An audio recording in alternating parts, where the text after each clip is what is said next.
Bonjour à tous, nous vous souhaitons la bienvenue dans ce webinaire de l'INRS consacré à la réglementation sur le télétravail et notamment aux repères en matière de santé et de sécurité. Nous vous remercions tout d'abord d'être très nombreux à vous être inscrits et d'avoir posé beaucoup de questions qui nous ont permis de construire le programme de ce webinaire. Je me présente, je suis Annie Chapoutier et je suis juriste au sein du pôle information juridique de l'INRS. La durée de ce webinaire est d'environ 1 heure et voici les différents points que nous allons aborder. Alors, tout d'abord, nous verrons en introduction quelle est la définition du télétravail et quelques chiffres sur le déploiement de ce mode d'organisation du travail. En deuxième point, nous étudierons le cadre légal et conventionnel du télétravail. Ensuite, les modalités de mise en place du télétravail volontaire, le régime juridique du télétravail exceptionnel, les obligations qui incombent en matière de sécurité et de santé à l'employeur et aux salariés, les points particuliers de vigilance en santé et sécurité au travail, les règles relatives à l'accident survenu en télétravail et enfin les modalités de prise en charge des frais de télétravail. En annexe, les textes seront communiqués et nous étudierons aussi, nous apporterons les réponses à quelques questions que vous avez posées.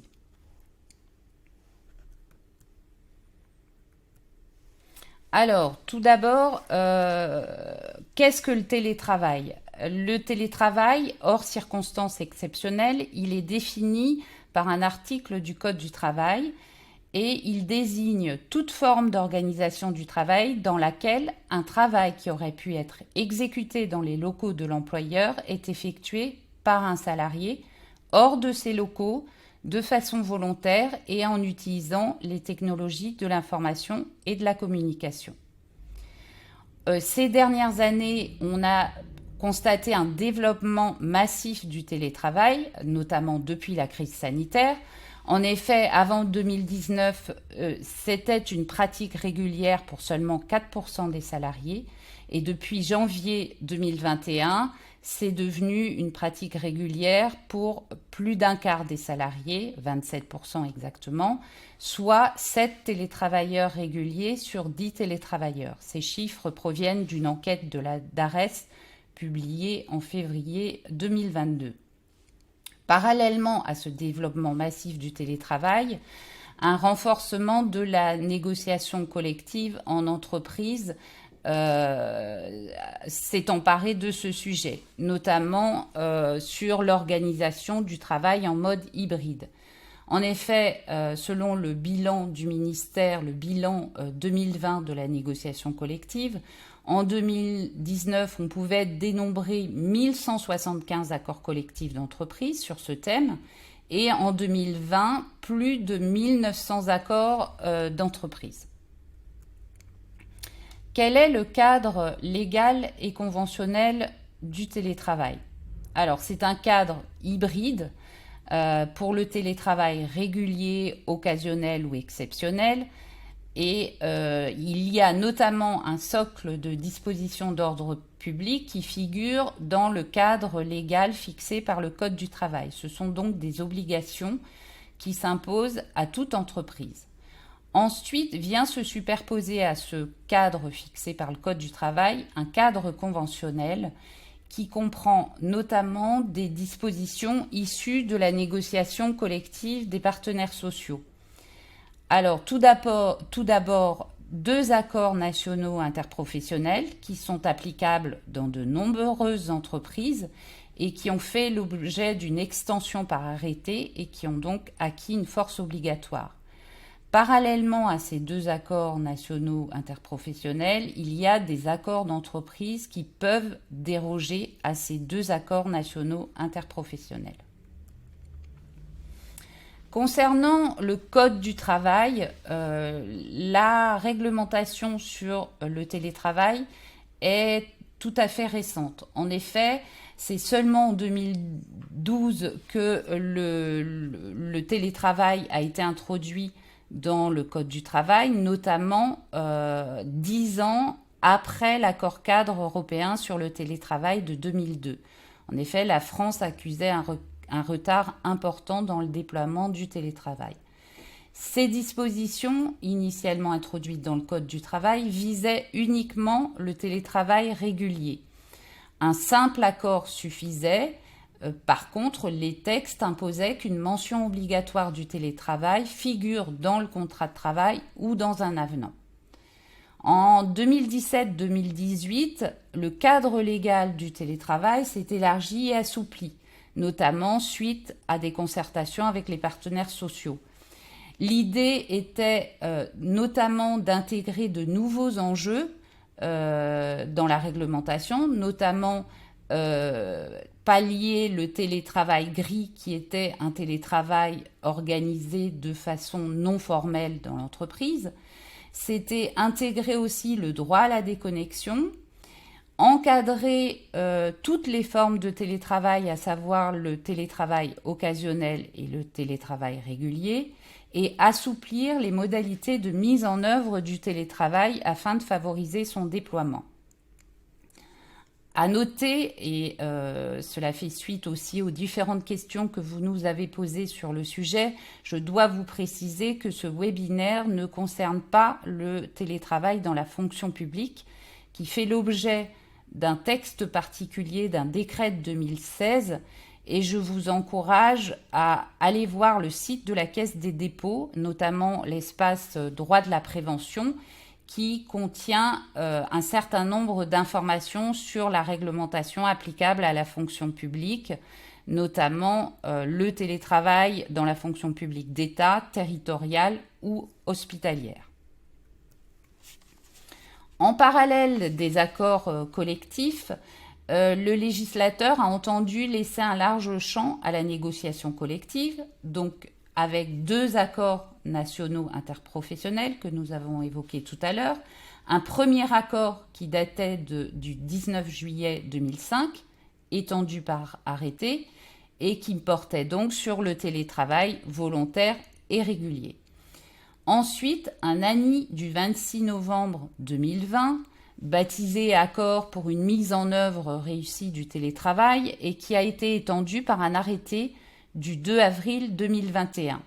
Cet accord se voulait non normatif et se présentait comme un outil d'aide au dialogue social et un appui à la négociation afin de donner aux entreprises des bonnes pratiques de négociation concernant le télétravail régulier et exceptionnel et les nouveaux enjeux sociaux, à savoir l'isolement, la continuité du dialogue social et des enjeux managériaux tels que l'accompagnement des salariés et des managers.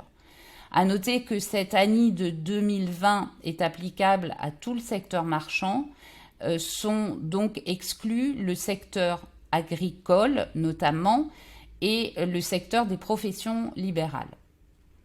En plus de ces 2 accords interprofessionnels, de nombreux accords ont été signés en entreprise, donc je l'ai dit, plus de 2000 accords, qui font référence à l'ANI de 2020 ou qui ont possibilité d'y déroger, y compris de façon plus défavorable.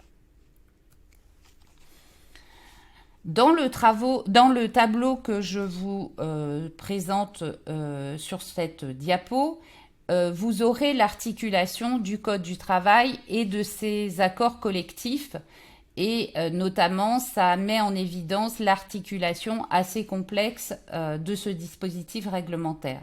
Donc dans la première colonne, les 3 articles, parce il y a uniquement 3 articles dans le Code du travail sur le télétravail, et dans la colonne de droite, les accords nationaux interprofessionnels et les accords d'entreprise dont je viens de parler.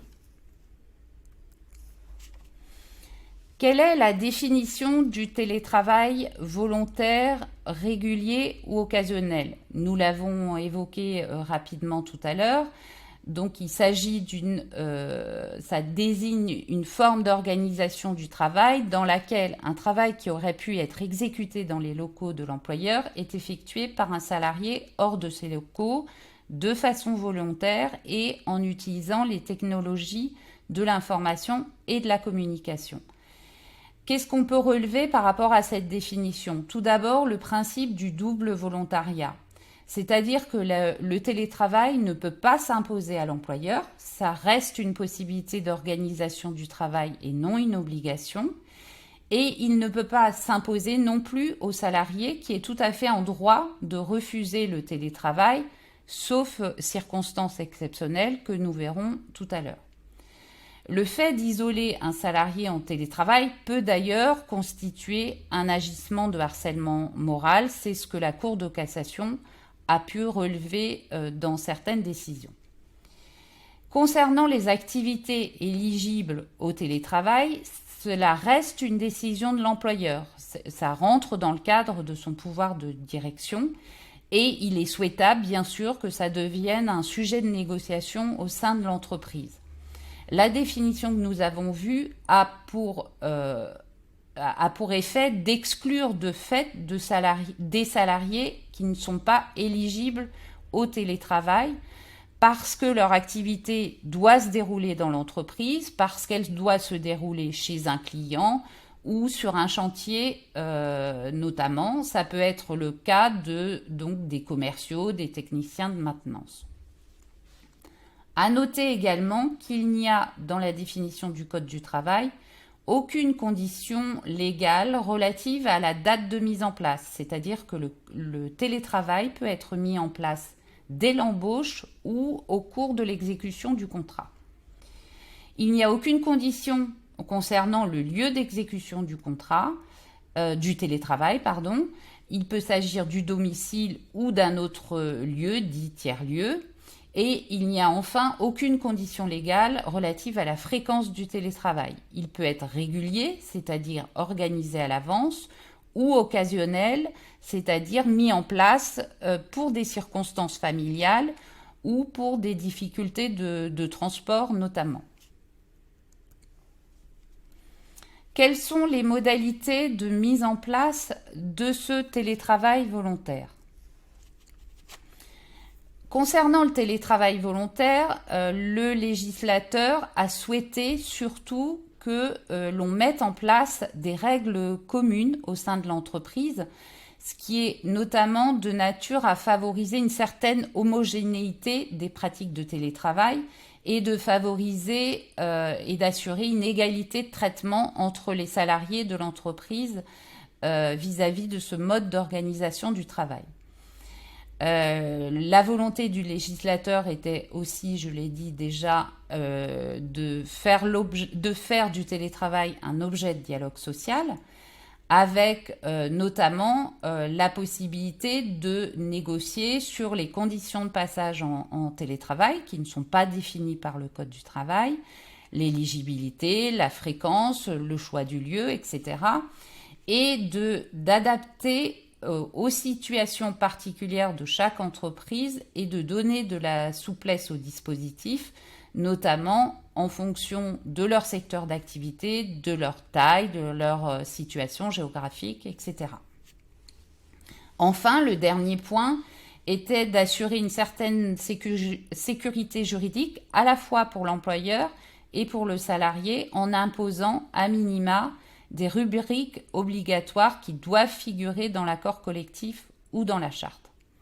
Beaucoup d'entreprises nous ont interrogés sur les modalités d'élaboration et les points de repère concernant cette négociation en entreprise. Je vous ai indiqué dans cette diapo notamment les liens vers des guides qui ont été élaborés par les directions départementales ou régionales de l'emploi et qui peuvent constituer des éléments intéressants pour bâtir des projets d'accord. Comment peut être mis en place le télétravail dans le cadre de l'entreprise ? Il y a 3 possibilités. Alors, d'une part, un accord collectif qui peut prendre la forme d'un accord de groupe, d'un accord d'entreprise ou d'un accord d'établissement. Et dans ce cas, le Code du travail précise qu'il n'y a pas de consultation du CSE, sachant que de toute façon, le CSE doit être consulté sur les décisions de l'employeur concernant les conditions d'emploi et de travail. Donc même si ça n'est pas si ça ne figure pas clairement dans les dispositions du Code du travail, il est certain que même mis en place par accord, le CSE sera consulté sur ce point. À défaut d'avoir pu négocier un accord collectif ou à défaut d'être parvenu à un accord avec les instances syndicales, l'employeur peut élaborer unilatéralement une charte et dans ce cas de figure, il sera tenu de consulter préalablement le CSE s'il existe. Sachant que dans ce cas de figure, la charte ne pourra pas déroger aux dispositions qui s'imposent en application de l'ANI de 2020. Troisième possibilité, à défaut d'accord d'entreprise, de charte, il est possible pour l'employeur de mettre en place le télétravail par un accord individuel avec le salarié. Donc le Code du travail prévoit que cette formalisation peut se faire par tout moyen, mais bien sûr, il est recommandé de garder une formalisation écrite de l'accord de gré à gré qui sera fait avec le salarié. Ça peut être un mail, ça peut être un avenant, etc. Et dans ce cas de figure également, le CSE sera consulté dans le cadre des décisions prises par l'employeur relatives aux conditions d'emploi et de travail. Et dans ce cas de figure, il n'y a pas non plus de possibilité de dérogation possible à l'ANI de 2020. Quelles sont les mentions obligatoires qui doivent figurer dans l'accord collectif ou dans la charte élaborée par l'employeur? Ces mentions obligatoires, elles sont au nombre de 5. La première concerne les conditions de passage en télétravail et les conditions de retour à une exécution du contrat de travail sans télétravail. Alors, il peut s'agir notamment du type de contrat visé. Est-ce que l'on peut être en télétravail tout en étant CDD, en étant apprenti? Ça peut être les conditions d'ancienneté requises. Faut-il un minimum d'ancienneté? Ça peut être la durée du travail. Est-il possible d'être en télétravail et d'être notamment en temps partiel? La deuxième mention obligatoire, ce sont les modalités d'acceptation par le salarié des conditions de mise en œuvre du télétravail. Il peut s'agir notamment du formalisme d'acceptation, des délais pour le salarié en termes d'acceptation du télétravail. La troisième mention obligatoire concerne les modalités de contrôle du temps de travail ou de régulation de la charge de travail. La quatrième mention concerne les plages horaires durant lesquelles l'employeur peut habituellement contacter le salarié en télétravail. Et la cinquième mention concerne les modalités d'accès au télétravail des travailleurs handicapés et des salariés enceintes. À noter que ces 5 mentions obligatoires constituent un socle minimal et que bien sûr, il est recommandé de compléter ces mentions par la définition du lieu de télétravail, par l'organisation du télétravail, quel est son rythme, quel est le nombre de jours télétravaillés possibles, quelles sont les modalités de réalisation, avec quel équipement, avec quelle assistance technique, avec quel type d'assurance, quelles sont les modalités de management quand on est en télétravail, comment est assuré le suivi, quels sont les temps collectifs qui peuvent s'imposer, et enfin, comment est piloté de façon générale le télétravail au niveau de l'entreprise.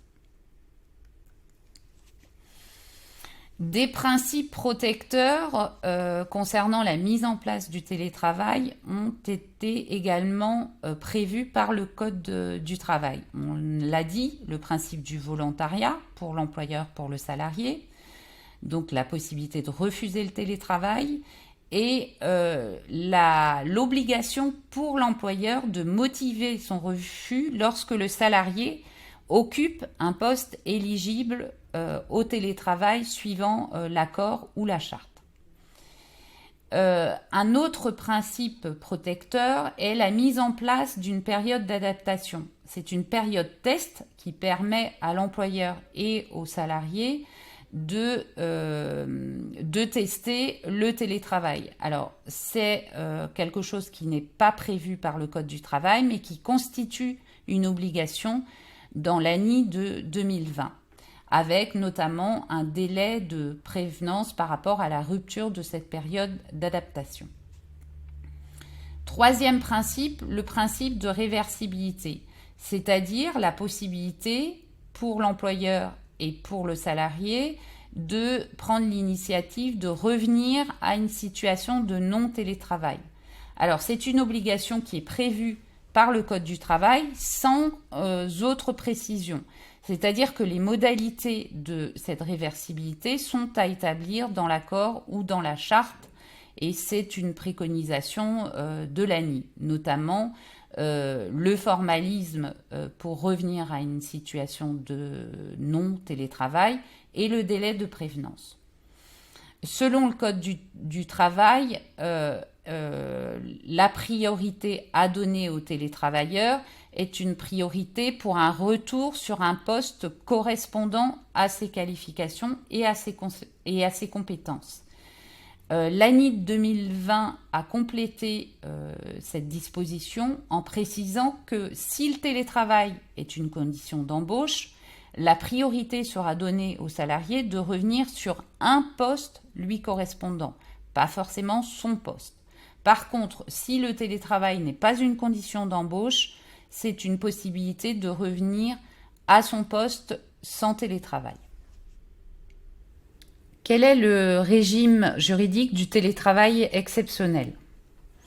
Il y a deux situations de télétravail exceptionnel. Une première situation qui est celle du télétravail imposé aux salariés en cas de circonstances exceptionnelles ou de force majeure, et le télétravail organisé pour des raisons médicales, qui est donc la deuxième situation de télétravail exceptionnel.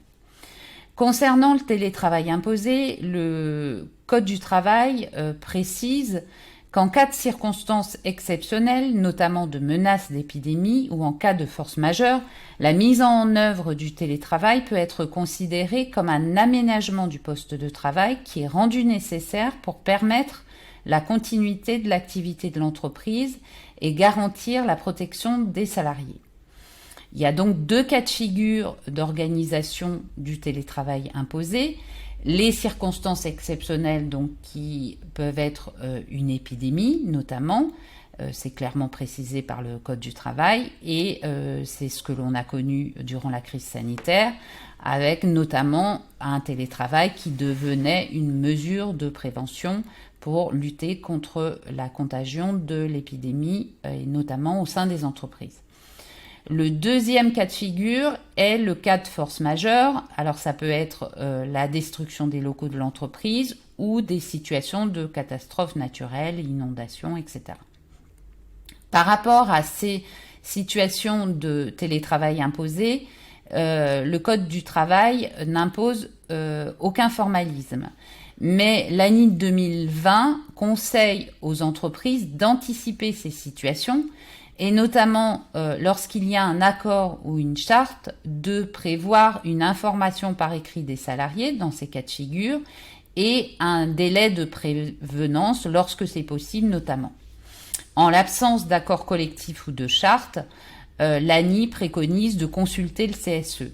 Et en l'absence de CSE ou de délégués syndicaux, l'ANI recommande d'organiser une concertation avec les salariés pour mettre en place notamment le plan de continuité d'activité qui intégrerait l'activité télétravail. En dernier lieu, il faut noter que le télétravail peut aussi être imposé en cas d'épisode de pollution qui justifierait certaines mesures préfectorales, c'est notamment les interdictions de circulation. Deuxième cas de figure du télétravail exceptionnel, c'est le télétravail organisé pour des raisons médicales. Nous allons développer à la fin de ce webinaire, lors des questions-réponses, cette situation qui est tout à fait particulière. Elle implique le double volontariat à la fois de l'employeur et du salarié, et c'est un télétravail qui est préconisé par le médecin du travail en cas d'inaptitude et de reclassement. Et dans ce cas de figure, ça s'apparente à une mesure de prévention de la désinsertion professionnelle. Et le télétravail peut aussi être préconisé en cas d'adaptation ou d'aménagement de poste liés à des difficultés d'état de santé ou d'âge du salarié. Il convient de noter toutefois que le télétravail qui est organisé pour des raisons médicales n'a absolument pas pour objet de remplacer un arrêt de travail. Ça, c'est très important de le préciser. Certains accords ont prévu des cas de figure dans lesquels, en cas de réduction des capacités motrices du salarié, il peut être procédé à un aménagement temporaire du poste en télétravail, mais sur préconisation du médecin du travail et avec l'accord du salarié, bien sûr. Quelles sont les obligations en matière de santé et de sécurité par rapport à la mise en place du télétravail? Des obligations qui incombent bien sûr à l'employeur et des obligations qui incombent aux télétravailleurs. Concernant l'employeur, il reste soumis à l'obligation générale de sécurité pour les salariés qui sont en situation de télétravail. Et il doit donc prendre les mesures nécessaires pour assurer la sécurité et protéger la santé physique et mentale des salariés. Pour les télétravailleurs, il s'agira donc d'identifier tous les risques liés au télétravail, mais bien sûr avec une approche spécifique pour certains risques particuliers, notamment l'aménagement du poste en télétravail, l'isolement, etc. Pour les travailleurs sur site, il faudra prendre en compte les conséquences du télétravail sur l'organisation du travail sur site et sur les conditions de travail des salariés qui restent en présentiel, notamment au niveau de leur charge de travail qui peut être modifiée et des relations managériales qui peuvent être perturbées. Donc les mesures de prévention seront nécessairement adaptées à la spécificité des situations de télétravail liées notamment à la distanciation sociale et physique, à la relative autonomie des télétravailleurs et à l'impératif de préservation de la sphère privée du salarié. Concernant le télétravailleur, il reste tenu à ses obligations en matière de santé et de sécurité. Donc il devra, comme lorsqu'il est en présentiel, se conformer aux instructions qui lui sont données, afin de prendre soin notamment de sa santé et de sa sécurité. Le lien de subordination est maintenu, donc s'impose à lui le respect du règlement intérieur et des instructions qui peuvent lui être données concernant les consignes d'aménagement de son poste en télétravail, le respect des horaires, des temps de connexion, des temps de repos, et la vigilance par rapport à certaines pratiques, notamment les pratiques addictives. L'évaluation des risques qui sera faite par rapport au télétravail sera forcément adaptée et élargie. Il s'agira d'identifier des risques qui ne sont en général pas spécifiques au télétravail, mais qui sont accrus par ce mode d'organisation du travail. Pour les télétravailleurs, on a pu, notamment à l'aide de l'étude d'ARES, identifier 5 catégories principales de risques. Les contraintes posturales, avec le risque de TMS, la sédentarité, avec notamment des risques de pathologies cardiovasculaires, le travail intensif sur écran, les risques psychosociaux et l'augmentation des exigences émotionnelles qui peuvent générer des situations d'isolement et d'hyperconnexion ou des difficultés de management à distance. Le dernier point, le dernier risque qui a été mis en évidence, ce sont les horaires décalés. Pour les salariés non télétravailleurs, on va pouvoir aussi identifier des risques qui sont liés à la modification des conditions de travail et aux contraintes nouvelles. Il s'agit notamment de situations de stress, de tensions relationnelles ou de relations managériales plus complexes. Pour les télétravailleurs, il s'agira de prendre en compte certains paramètres pour évaluer les risques. Alors, quels sont ces paramètres à prendre en compte ? Ce sont notamment la diversité des situations de travail, avec une analyse qui va se faire au plus près de l'unité de travail concernée. La fréquence du télétravail, est-il régulier, est-il occasionnel ?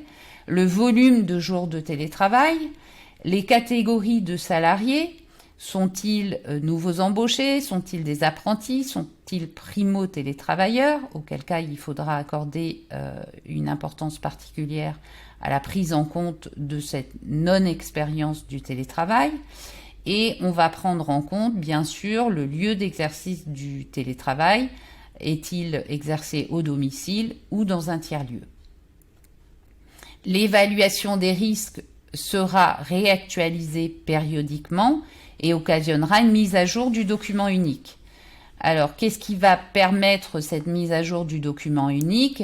Ça va être notamment les enseignements qui vont ressortir de la mise en place, par exemple, d'un comité de suivi du télétravail, du bilan annuel du télétravail, de la désignation d'un référent télétravail qui pourrait faire remonter certaines informations, la mise en place de questionnaires ou les retours d'expérience du télétravail imposé.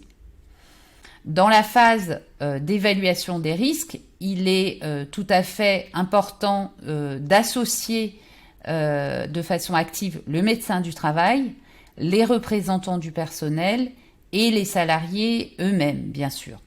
Concernant le service de santé au travail, le nouvel article L4622-2, qui est applicable depuis le 31 mars 2022, prévoit expressément un rôle de conseil des services de prévention et de santé au travail sur l'impact du télétravail sur la santé et l'organisation du travail.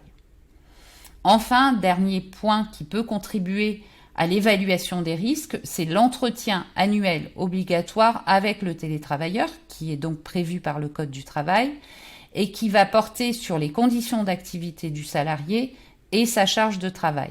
Donc ce retour d'expérience peut être tout à fait intéressant également par rapport à l'évaluation des risques. Quels sont les points de vigilance particuliers en santé et en sécurité au travail ?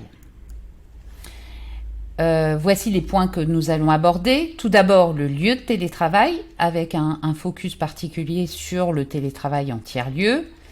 Les équipements de télétravail, la durée et la charge de travail, avec aussi un point particulier sur le droit à la déconnexion. Le contrôle d'activité en télétravail. Et enfin, dernier point de vigilance, la préservation du collectif de travail et de la santé mentale. Concernant le lieu de télétravail, on l'a vu, le Code du travail n'impose aucune obligation sur le choix du lieu de télétravail.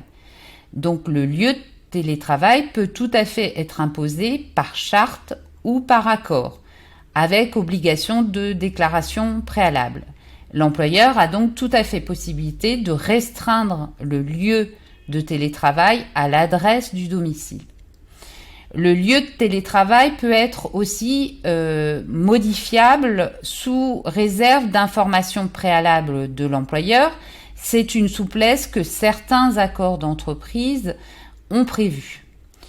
Le télétravail à l'étranger est souvent expressément exclus par les accords ou par les chartes, dans la mesure où peuvent se poser des difficultés d'application de la réglementation au contrat de travail, notamment en cas de télétravail prolongé à l'étranger, ou des difficultés liées au régime d'affiliation sécurité sociale. Le domicile du télétravailleur est un lieu à caractère privé, donc il n'y a pas d'accès possible sans l'accord de ce salarié. L'ANI de 2005 prévoit un accès sur demande, un accès au domicile sur demande de l'employeur, du CSE ou de la commission santé-sécurité, du médecin du travail ou de l'inspecteur du travail, mais compte tenu de la nécessité de recueillir l'accord du salarié, cet accès reste assez théorique. Toutefois, certains accords, pour contourner cette difficulté, ont considéré que la visite préalable des conditions d'installation du télétravailleur à son domicile constitue une condition d'éligibilité au télétravail dans ce cas de figure. Concernant le lieu de télétravail, l'employeur doit veiller à faire respecter un certain nombre d'obligations en termes de santé et de sécurité. Il est important de préciser, et nous le détaillerons tout à l'heure, qu'il y a une présomption d'accident du travail pour un accident qui interviendrait en situation de télétravail. Donc il est indispensable pour l'employeur de rappeler dans l'accord collectif ou dans la charte les conditions de conformité du lieu ou du poste de travail. En règle générale, pour ce faire, les accords ou les chartes ont prévu que le salarié doit fournir une attestation sur l'honneur ou une attestation de conformité au risque électrique, notamment. Le salarié fournira également une attestation multirisque habitation. Cette information a pour effet de rassurer l'employeur en lui indiquant qu'effectivement le salarié est bien assuré pour ses biens personnels et si notamment un des équipements fournis pour l'employeur générait un sinistre, les biens personnels du salarié font bien l'objet d'une police d'assurance. L'employeur a également l'obligation d'assurer en biens professionnels les équipements qu'il fournirait aux télétravailleurs. Le télétravail, on l'a vu, peut se dérouler dans un tiers-lieu. Alors, il convient d'apporter quelques informations sur ces tiers-lieux. Tout d'abord, il s'agit d'espaces de travail partagés, qu'on dénomme aussi des espaces de coworking, et qui sont des espaces connectés payants, proposés en général à différents publics, des travailleurs indépendants, des salariés et très souvent aussi des étudiants. Le Code du travail ne fait absolument pas mention de ces tiers-lieux. Par contre, l'ANI de 2020 y fait référence explicitement pour du télétravail régulier ou occasionnel. Il convient de rappeler que par rapport à l'obligation générale de sécurité de l'employeur, une certaine vigilance concernant les conditions de travail dans ces tiers-lieux doit être portée, notamment parce que ces lieux ne sont pas placés sous l'autorité de l'employeur, mais souvent sous l'autorité d'un exploitant. Et les conditions d'accueil dans ces tiers-lieux privilégient généralement la sécurité et l'accessibilité, notamment parce qu'ils sont soumis à la réglementation sur les établissements recevant du public. Et en règle générale, ces lieux ne présentent pas toujours les garanties nécessaires à des bonnes conditions de travail ergonomiques notamment. Donc il est recommandé aux employeurs, dans ce cas de figure, d'autoriser le télétravail dans ces espaces partagés, que lorsqu'il a pu s'assurer des conditions d'accueil qui sont conformes ou le plus semblables possible aux règles de conception et d'aménagement prévues par le Code du travail, notamment en termes d'éclairage, de circulation ou d'aération. À noter que le Code de la construction, depuis le 1er juillet 2021, prévoit l'application des règles du Code du travail à tout projet de construction ou de rénovation d'un bâtiment ou d'une partie de bâtiment à usage professionnel, même si ces bâtiments ne sont pas soumis spécifiquement à ce code. Dans ce cas de figure, le maître d'ouvrage devra respecter les conditions du Code du travail, notamment relatives à l'éclairage, à la sécurité sur les lieux de travail, à l'aération, etc. Concernant les équipements de travail, il convient déjà de distinguer les équipements de travail informatique qui sont des équipements de base et les équipements notamment type mobilier de bureau et équipements annexes, notamment casques, lampes, imprimantes. Alors, concernant la première catégorie, les équipements informatiques de base, il n'y a pas d'obligation légale depuis 2017 pour l'employeur de fournir ces équipements informatiques de base. Toutefois, l'ANI 2005 avait prévu, et c'est toujours le cas, une obligation conventionnelle pour le télétravail régulier et également l'obligation de fournir une assistance technique pour les télétravailleurs lorsque ce matériel est mis à disposition par l'employeur. Donc, compte tenu de cette articulation des textes, il est tout à fait possible de voir des accords d'entreprise qui dérogent à cette obligation conventionnelle prévue par l'ANI 2005. Et dans ce cas de figure, l'employeur ne mettrait pas à disposition le matériel informatique de base, mais le salarié serait autorisé à utiliser son propre matériel selon les règles fixées par son employeur. Il est évident que dans ce type de situation, il est intéressant de prévoir très clairement dans l'accord ou dans la charte la mise à disposition par l'employeur des équipements informatiques et téléphoniques minimaux, notamment pour le télétravail régulier, et ceci dans l'intérêt de la préservation de la sécurité informatique et de la protection des données informatiques. Concernant le mobilier de télétravail, notamment le bureau lui-même, la chaise et tous les équipements annexes, de la même façon, il n'y a aucune obligation légale ni conventionnelle pour l'employeur de les fournir. Donc un certain nombre d'accords d'entreprise ou de chartes prévoient dans ce cas de figure une dotation forfaitaire d'installation ou d'équipement hors ordinateur et qui permet aux télétravailleurs d'acquérir un minimum d'équipements pour s'équiper lors de son télétravail à domicile.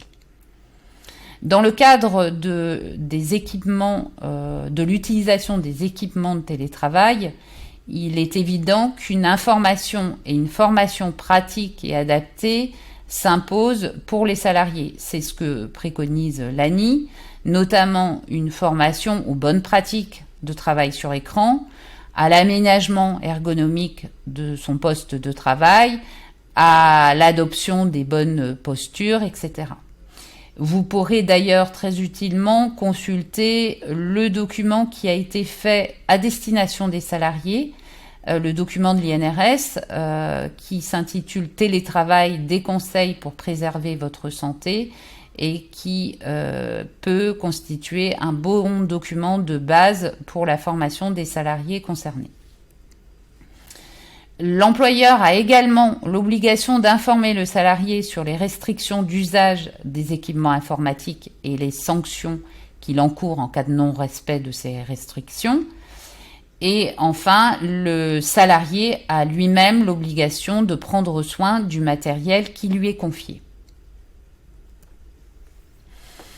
Troisième point de vigilance par rapport au télétravail, c'est la durée et la charge de travail. Ici encore, l'employeur a les mêmes obligations par rapport au télétravail, et ceci en dépit de l'autonomie dont dispose et de la souplesse dont dispose le télétravail dans l'organisation de son temps de travail. L'employeur a donc l'obligation de veiller au respect des durées maximales de travail, et c'est pour cette raison que certaines entreprises ont choisi de mettre en place du badgeage électronique ou de surveiller le temps de connexion. L'employeur a aussi l'obligation de veiller à la garantie des temps de repos, à la régulation de la charge de travail et de veiller au respect de la vie privée du salarié dans sa vie personnelle et dans sa vie familiale. Concernant les cadres, notamment qui peuvent être en convention de forfait jour, il n'y a généralement pas de décompte horaire, mais le respect des durées minimales de repos et le contrôle de la charge de travail s'imposent quand même, bien sûr. Pour veiller à cette préservation des limites de durée du travail et de charge de travail, on l'a dit tout à l'heure, les accords doivent prévoir des mentions relatives à la détermination des plages horaires durant lesquelles l'employeur peut habituellement contacter le télétravailleur et prévoir les modalités de contrôle du temps de travail ou de régulation de la charge de travail. Concernant la charge de travail, il est évident qu'il faut prendre en compte les capacités du salarié au regard des objectifs qui lui sont assignés par l'employeur. Par rapport à la préservation de la vie privée du salarié, la jurisprudence a dégagé une notion relative et intitulée « droit à la déconnexion des salariés ».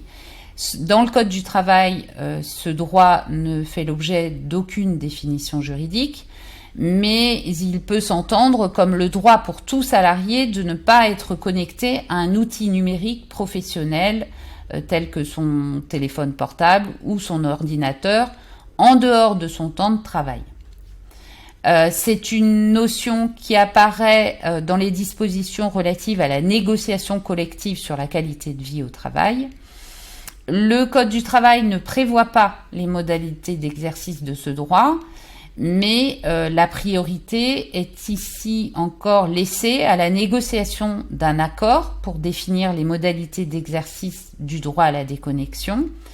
Cette négociation permet de donner de la souplesse et d'adapter aux spécificités des entreprises, notamment celles qui auraient une dimension internationale et qui, par exemple, se heurteraient au problème des fuseaux horaires. Et ça permet d'adapter aussi au secteur d'activité et aux contraintes de fonctionnement de certaines entreprises.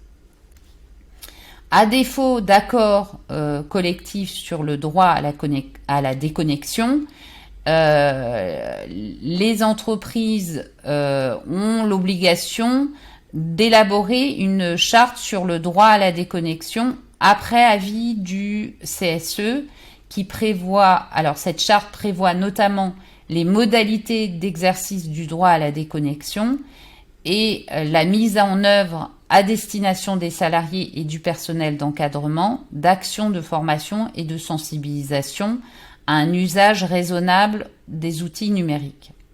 Vous pourrez, pour plus d'informations sur ce sujet, vous reporter au focus juridique de l'INRS sur le droit à la déconnexion. Quatrième point de vigilance, le contrôle d'activité en télétravail. On l'a vu, le télétravail est une modalité d'organisation du travail, mais il laisse la possibilité à l'employeur, comme en présentiel, de contrôler l'activité du salarié, de contrôler son temps de travail ou de contrôler l'exécution des tâches qui lui sont assignées. Il est évident que compte tenu de la diversité de la performance des outils numériques actuels, il peut y avoir des risques de dérive de ce contrôle d'activité. C'est pour cette raison que la jurisprudence rappelle régulièrement deux éléments, notamment que les contrôles doivent être strictement proportionnés à l'objectif poursuivi, ce qui implique de ne pas surveiller en permanence les salariés. Et le deuxième impératif, c'est qu'il ne doit pas y avoir d'atteinte excessive au respect des droits et libertés des salariés. L'obligation de l'employeur, l'obligation de loyauté de l'employeur impose, avant mise en œuvre de ces dispositifs de contrôle, d'informer tous les salariés avant leur mise en place, donc, et de consulter le CSE dans les entreprises de plus de 50 salariés. À noter que la Commission nationale informatique et liberté a retenu comme objectif de campagne prioritaire pour 2022 la vérification sur le terrain de la conformité des pratiques de contrôle d'activité des entreprises pour les salariés en situation de télétravail.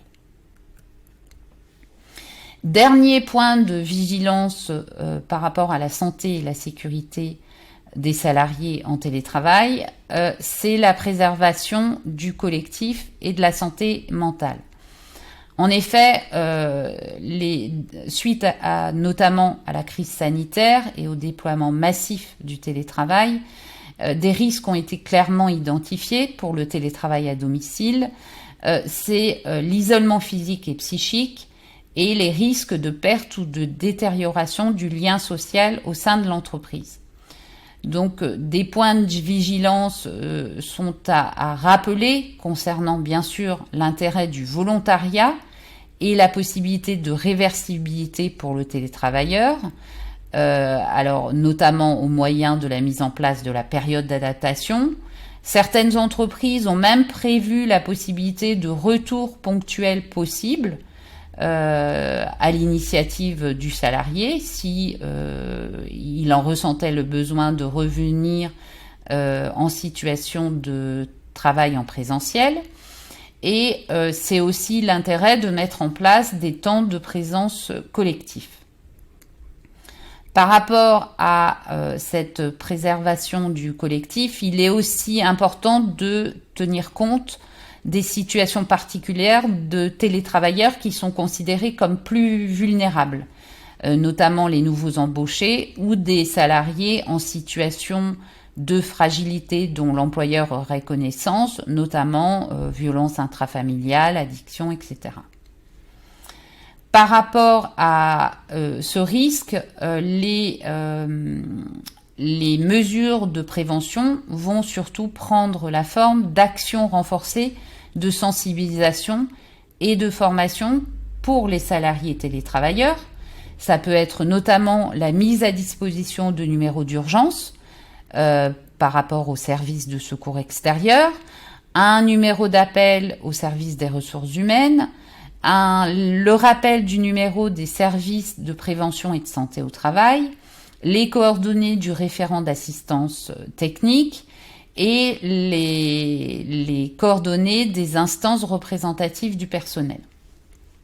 Pour les salariés en présentiel, il conviendra de faire des actions de sensibilisation sur les outils de communication à privilégier pour maintenir la qualité de liens professionnels, notamment avec les télétravailleurs.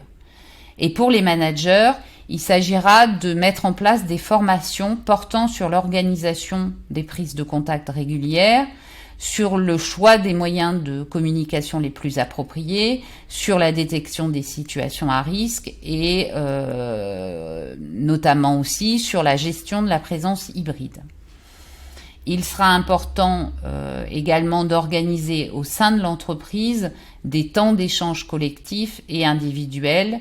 Et rappelons-le encore, un entretien annuel obligatoire doit porter sur les conditions d'activité et la charge de travail, cet entretien annuel est organisé avec le télétravailleur.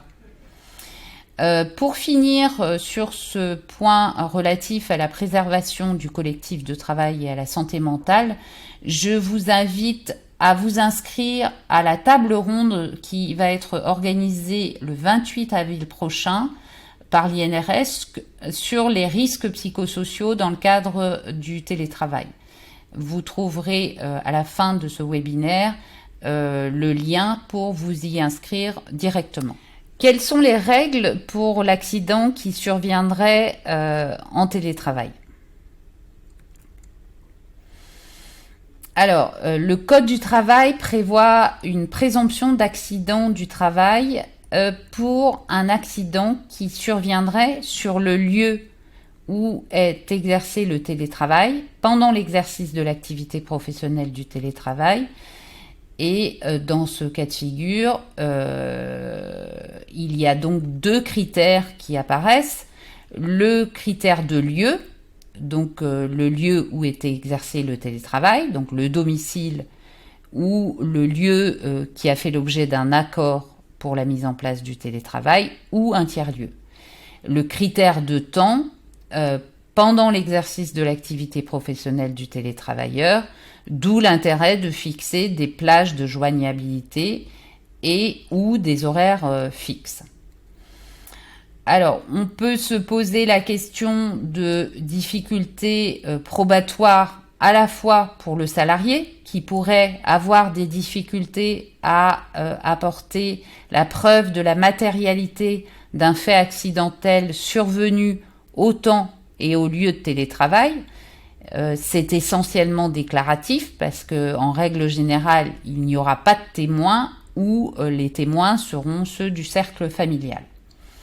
Pour l'employeur, il peut y avoir aussi des difficultés probatoires dans la mesure où il devra renverser la présomption de qualification d'accident de travail en démontrant que l'accident survenu en télétravail a été occasionné par une cause étrangère au travail, notamment un salarié qui aurait été victime d'un accident en faisant une activité domestique et donc une tâche non professionnelle, ou qui serait victime de violences domestiques, etc.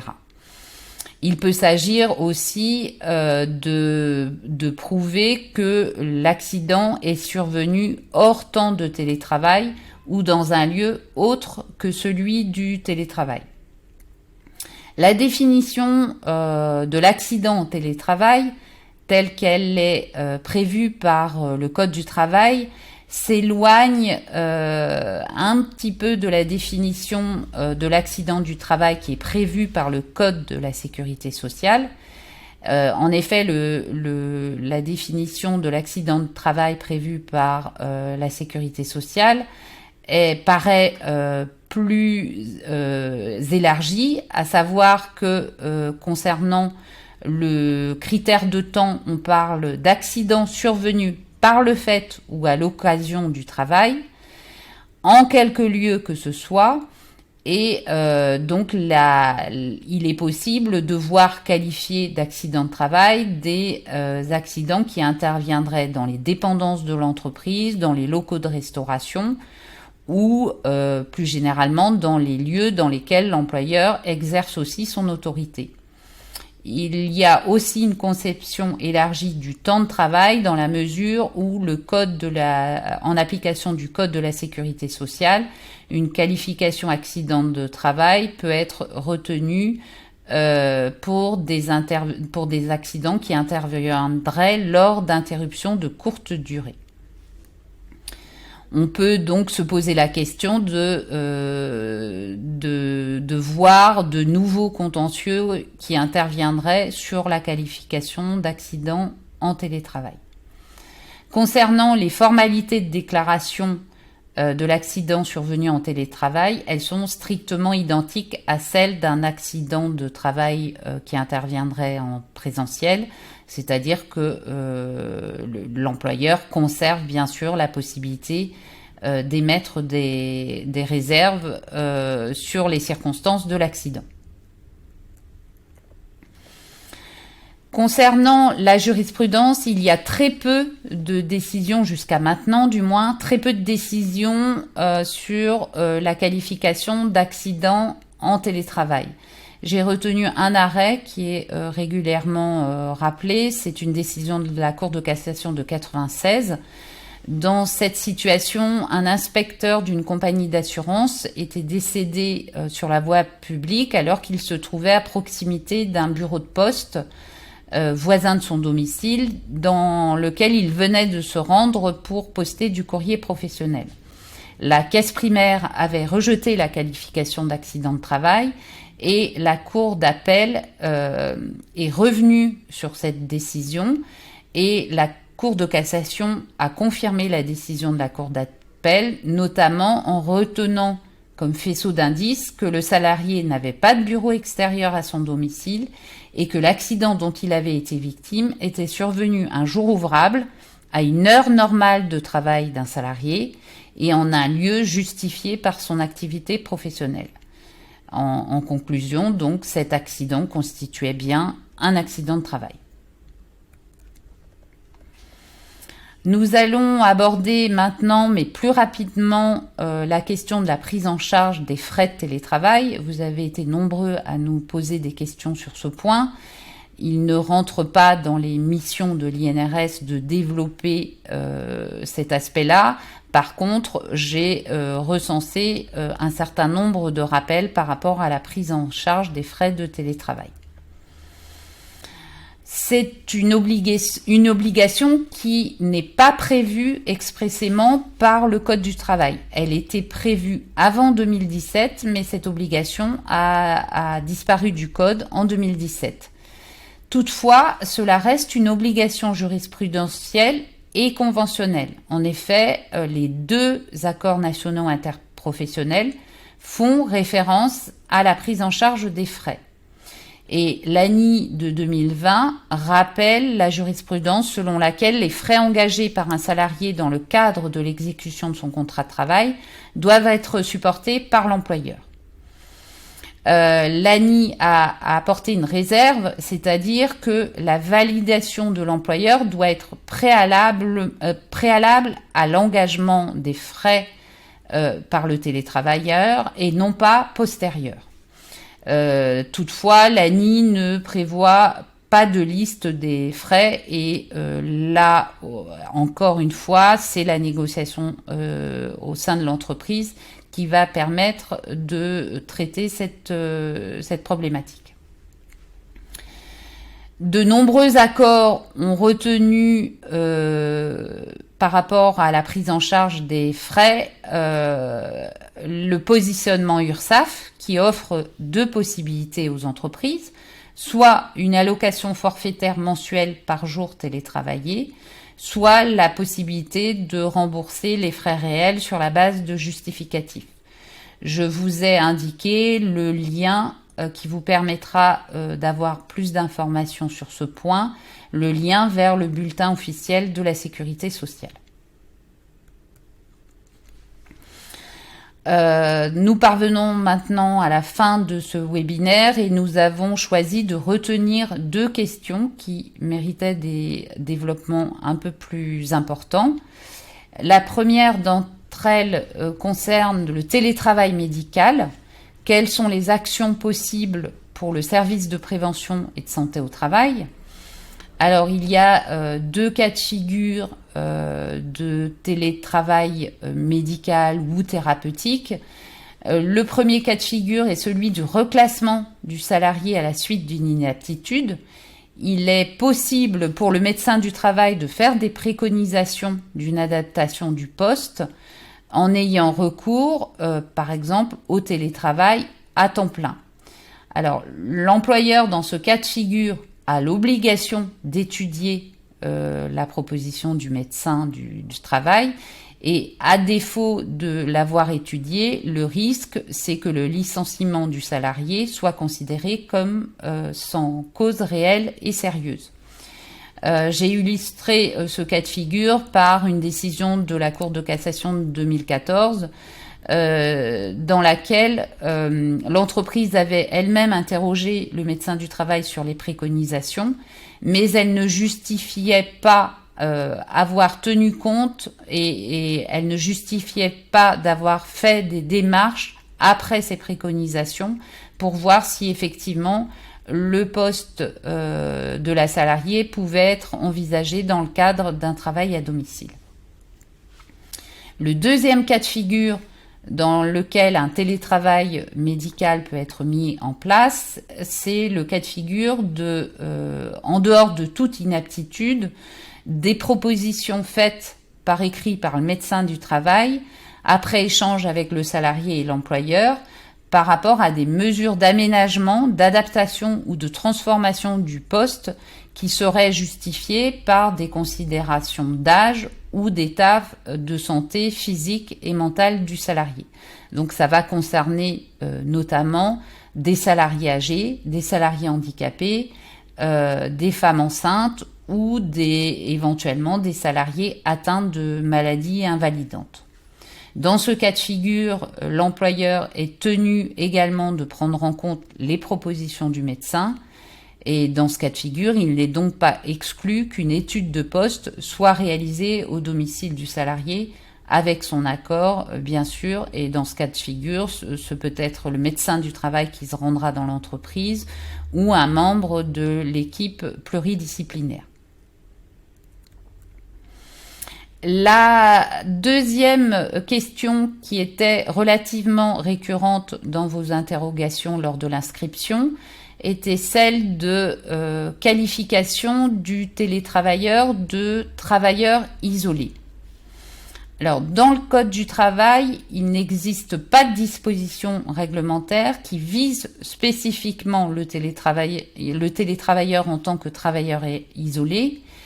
Et il n'y a donc pas de justification de mise en place de dispositifs techniques particuliers de surveillance pour ce salarié.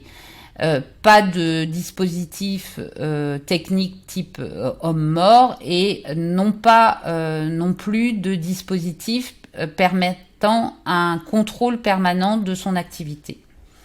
Son activité, en effet, à savoir l'utilisation normale des technologies de l'information et de la communication, n'est pas une activité qui pourrait être considérée a priori comme dangereuse. Toutefois, il convient d'être vigilant, et nous l'avons dit par rapport au risque d'isolement. Il est évident que le travailleur isolé se trouve en situation d'isolement physique qui peut être important et qui, dans ce cas-là, est susceptible de provoquer une aggravation des risques liés à un accident dont il pourrait être victime, notamment une chute ou un malaise à son domicile. Donc, l'évaluation des risques, là, peut conduire les entreprises à envisager des mesures de prise de contact rapide avec l'entreprise en cas de difficulté. C'est-à-dire que sera mis à disposition des télétravailleurs un numéro d'assistance permanente aux ressources humaines, par exemple, afin de faciliter l'alerte et l'intervention rapide des secours sur le lieu de travail. Deuxième point de vigilance aussi, c'est l'isolement psychique dans lequel le télétravailleur peut se trouver, avec notamment les risques que cela peut comporter en termes d'addiction, de détresse psychologique. Et ça peut justifier effectivement l'adaptation de mesures de prévention, notamment la formation renforcée des télétravailleurs et de leurs managers. Pour en terminer avec ce webinaire, je vous ai indiqué en annexe les références du Code du travail, les 3 articles concernés. Et ensuite, pour compléter votre information sur la problématique télétravail, nous avons indiqué un certain nombre d'outils INRS qui peuvent compléter utilement votre information. Tout d'abord, l'aide-mémoire juridique relatif au télétravail, cadre juridique et conventionnel. Vous y trouverez notamment le texte intégral de l'ANI de 2020. Ensuite, le dossier web télétravail qui comporte une partie médicale, une partie ergonomique, une partie réglementaire, etc. La brochure ED 6384 qui comprend, elle, des outils pour mettre en place des pistes de prévention des risques liés au télétravail. Le dépliant à destination des salariés dont je vous ai parlé tout à l'heure et qui permet aux salariés d'aménager son poste de travail en télétravail. Le focus juridique relatif au droit à la déconnexion. Et enfin, le plateau télé qui aura lieu le 28 avril prochain, consacré aux risques psychosociaux dans le cadre du télétravail. Il sera possible de revoir ce plateau télé en replay. Si des questions subsistaient à l'issue du webinaire que nous venons de faire ensemble, je vous invite à découvrir l'ensemble de nos supports sur le site de l'INRS et vous avez tout à fait la possibilité de poser vos questions complémentaires sur le site de l'INRS à l'adresse qui figure sur ce diaporama. Nous tenons à vous remercier de votre attention et je vous signale que ce webinaire sera disponible en replay dans les prochains jours sur le site de l'INRS et sur la chaîne YouTube de l'INRS. Et je vous souhaite à tous une excellente journée. Au revoir.